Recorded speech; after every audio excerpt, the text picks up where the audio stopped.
За эхний асуултаа бүгдээр харъя. Монголчууд хэр хөдөлмөрч хүмүүс вэ? Эдэн залах уу? Зүгээр л сууж байгаад мөнгө олох хүсэлтэй. Бид нь махитлаа ажиллаж буй хүмүүс бий. Сид нь инфлюенсер хүмүүс хөдөлмөрч байлгүй ах дээ. Дид нь гадаадад очихороо л хөдөлмөрлөдөг гэсэн дөрвөн хариулт байгаа юм. За ингээд санал хураах шумаа бүгдээрээ хэлнэ. 13 TikTok 88 дугаарлуу мессеж илгээж болно. Эсвэл Freshback application-ыг ашиглаад саналаа илгээгээрэй. Эсвэл бүр огт саналаа өгөхгүй зүгээр л үзээ сууж ш болно. Ер нь бол энэ ардсан нийгэмд бол яаж болно. А гэхдээ бас саналаа илгээчих юм бол бид нар бас нэг юм хамтаа болоод байгаа юм тий. За нэг хүмүүс маань ингэж боддгийм байна. Ингэж вэ тэгж вэ гэд. Баруун гартал эхэлж байгаа зогсож байгаа багуудаас л эхэлдэг. Уламжлал нь тийм юм шүү дээ. Ягаад ч юм тий. За яг асуултыг би давтах уу? Монголчууд хэр хөдөлмөрч хүмүүс вэ гэж. Монголчууд хэр хөдөлмөрч чи юу гэж бодож байна? Хаяг чинь гэж. Мэдрэмж. Хөдөлмөрч нь хөдөлмөрч залхуу нас залхуу янз янзын л бас. Гэтэ ягаад та нар залхуу гэж хэлэхдээ яг над руу харж хэлээд байгаа. Өөр харах хүн алга. За мэдээж хөдөлмөрч хүн байгаа, залхуу ч хүн байгаа. Уулын мод урттай богинтой гэж те. Гэхдээ ер нь дийлийнх нь ер нь яаж харагдаж байна. Юу л одоо ойлгохой компаниг бол маш хөдөлмөр залуучууд байдаг гэж боддог. Оо манай ойлгоход ч байдаг.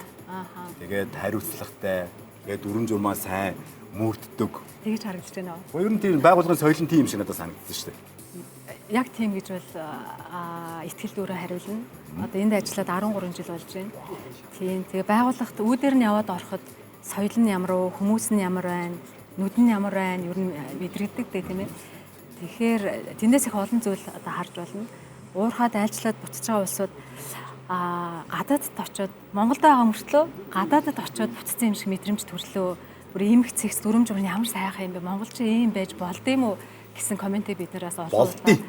Болдгий гэж хариулсан. Болдтой маа болдгийг ингээ та уурлах уу? Ингээд таны бодол.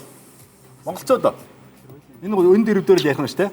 Тийм уу зүгээр сууж чаддгүй л гэж байна. Макетаа ажиллаж байгаа хүмүүс байгаа л гэж байна. Инфлюенсер хүмүүс хөдөлмөрч байлгүй яах вэ л гэж байна. Гадаадд очихороо хөдөлмөрлөдөө гэж. Энэ дөрөв гэхдээ дөрүүлээ байгаа хаа. Дөрүүлээ үнэлээ байна. Гэхдээ яг аль нь давмгаал чинь тий.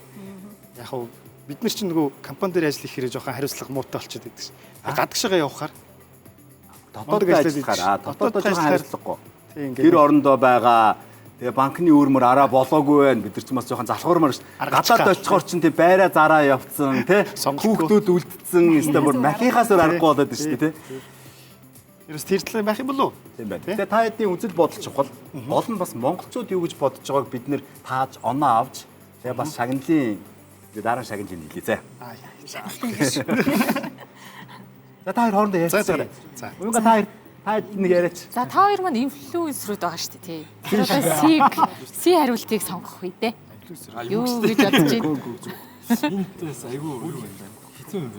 Харин Бид нар тэр эхний хоёр дээр л ерөөхдөө ярилцж байна. эхний хоёр дээрөө залах уу зүгээр сууж байгаа. мөнгө бол. Ягаад? Ер нь тийм хүмүүс бол зөндөл байх шүү дээ нийтээр. Тийм. Ягаад тэгэхээр одоо ажиллаж байгаа л. Гүг. Сүүлд бас ингээл нэг тоомоо харах чинь нийтхүү амын барыг саяас дээш гараа хүн одоо халамж авдаг тий. Давхарцсан тоомоогоор.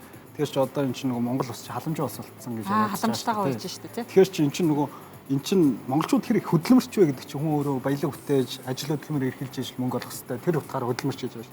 Тэгээ зүгээр сууж байгаа тэтгэмж аваад халамж аваад гэдэг бол тэр чинь хөдөлмөрч гэдэг ангилалд орохгүй шүү дээ. Би бол тэгжлээ ер нь бол нэгтгээг байна. Нэгтгээг байна. Би болохоор одоо яахаар вэ? Хитлээ ажиллаж байгаа хүмүүс би гэдэг. Байгаа. Тийм. Манай хүн бол их жоохон тийм зөөлөн сэтгэлтэй. Яг хөө тийм нэгэд баг цалинтай ажилласан зэ ер нь бол ингээд ер нь бол ажилтг хүмүүс биш шүү дээ. Бүгдээ л ажилтдаг. Олон нөгөө ажиллах нөхцөл цалин хангамж гэдгээсээ л болоод байгаа. Тэгээ инфлюенсер байх яг ямар байдаг юм?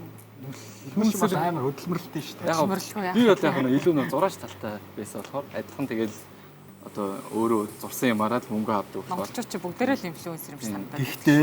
Гэхдээ зүгээр сууж байгаад мөнгө олж байгаад байх юм бол гоё ш. Надад бол таалагдчих. Яагаад зүгээр сууж байгаад мөнгө олох хүсэл байгаад мөнгө нь орж ирж байгаа бол надад бол сайхан л. Усад мөнгө байвал. Голтон бөмбөг тэлчээд ийшээ яваад гэж байна шүү дээ. За та хоёр маань нэг AUB бидэнд сонголт хийх цаг ирсэн байна. Одоо Улаанбаатарт 20 цаг 9 минут болж байгаа юм байна. Санал хураах шугам хаагдчихлаа. Ингээд бид нар сонголтоо хийн. Яар юу гэж Санал нэгдсэн. За юу гэж бодов?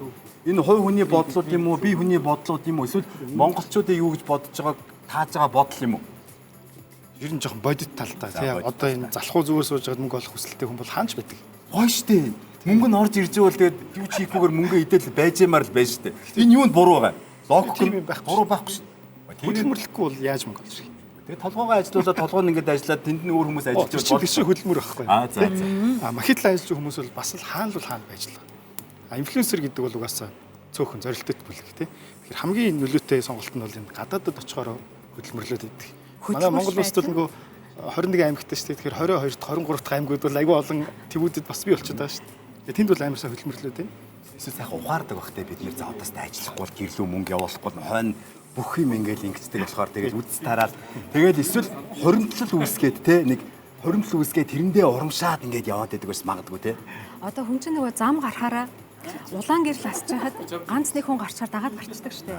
Тэрнтэй адилхан хөдөлмөрлөдөг түүнийг үнэлдэг одоо улс оронд очичвал нүдэрээ харж одоо үлгэр аваад ажиллахаас ч аргагүй болдог байж ч магадгүй. Тэгэлгүй яг цаг болчих. За санал нэгц соёлоо. Манай хоёр алиг сонгоо. Нууц. Хэлэхгүй гэж байна. За та хоёр маань тэгвэл бараг нууц дарчмаар юм шүү. Гэтэ арай л хүн хариулт шүү. Сонголтоо хийсэн те. Баярлаа. Эрхэм үзэгчтэй бид нэр сонголтоо хийгээд дуусчлаа. Харин монголчууд хэрхэн бодож үздэг зөмөрөө сурвалжлагаар харцгаая.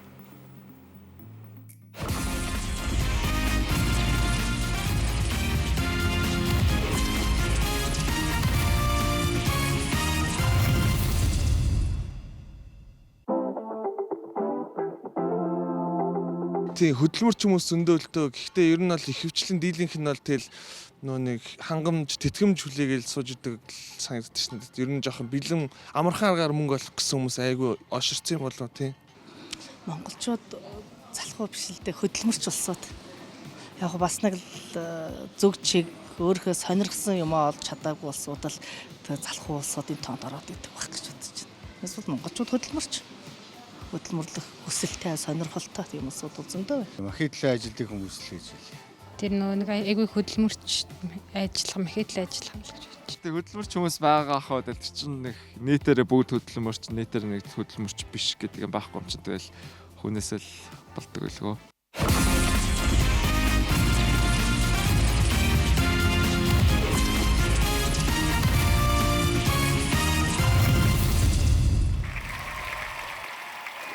Студ анхаар, студ орлоо. Ингээд сан тураалтын үр дүн гарсан байна. Монголчууд тэр хөдөлмөрч хүмүүс вэ гэсэн асуултанд монголчууд маань юу гэж хариулсныг хамтдаа харцгаая. Залхуу зүгээр сууж байгаад мөнгө олох хүсэлтэй, махитлан ажиллаж буй хүмүүс бий. Гадаад очихороо хөдөлмөрлөдөө гэсэн байна. За энэ гадаад очихороо хөдөлмөрлөг гэдэг манай баруун жигүүрийн баг сонгосон байсан. Баяр үргийн 37 оноотой боллоо.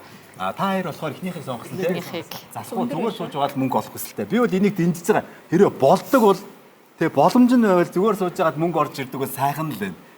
Тийм боломж ихтэй тун хязгаарлагдмал л та. За ингээд гадаадд очихороо яагаад монголчууд хөдөлмөрлөлт юм болоо? Тэгэхээр түрүүний бидний ярьдаг те хариуцлага нэмэгддэг baах. Эсвэл жоохон мөнгө олоод ирэхээр бас урамшдаг baах. Энд чинь гадаад руу явахын тулд чинь виза гаргуул нэмээ тийм ингээл бөө мөнгө дөрөв зарцуулсан хүмүүс чинь очиод ажиллахгүй гэж яах вэ те? За баярлаа. Ингээд оноог цөмөөрөө харцгаая. Баруун гартлын баг маань яг одоогийн байдлаар 37 оноотой болсон байна. 29 оноотой байна.